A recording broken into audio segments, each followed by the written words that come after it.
The weather did not slow our fight against crime and implementation of our usual mandate in implementing peace and order.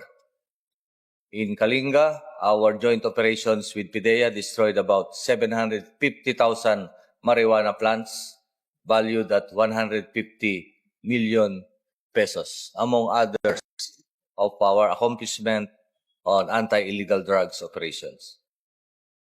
Cutting off illegal drugs at their source.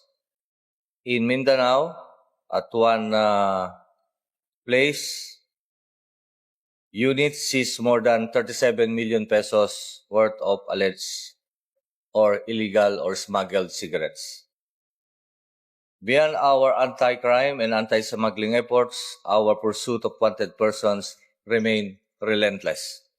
We arrested a national most wanted for carnapping, 4 wanted persons through highway patrol operations, 4 regional level wanted persons facing serious offenses.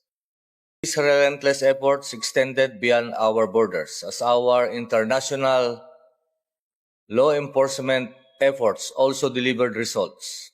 In Angeles City, 8 Korean nationals were apprehended over alleged immigration and financial scamming violations. In Mandawi City, 3 Vietnamese nationals were arrested for alleged unauthorized dental practice.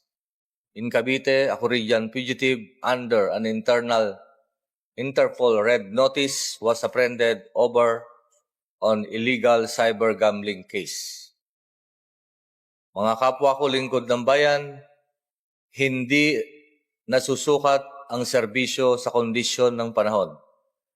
Sinisukat ito sa bilis nating kumilos kapag may nangangailangan. Sa tapang nating humarap sa pagpanganib at sa disiplina nating gawin ang tama kahit walang nakakakita.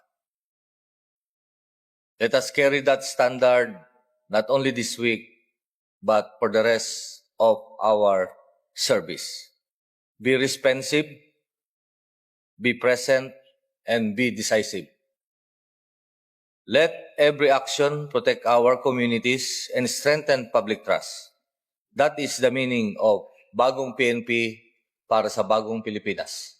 Serbisyong mabilis, tapat at nararamdaman.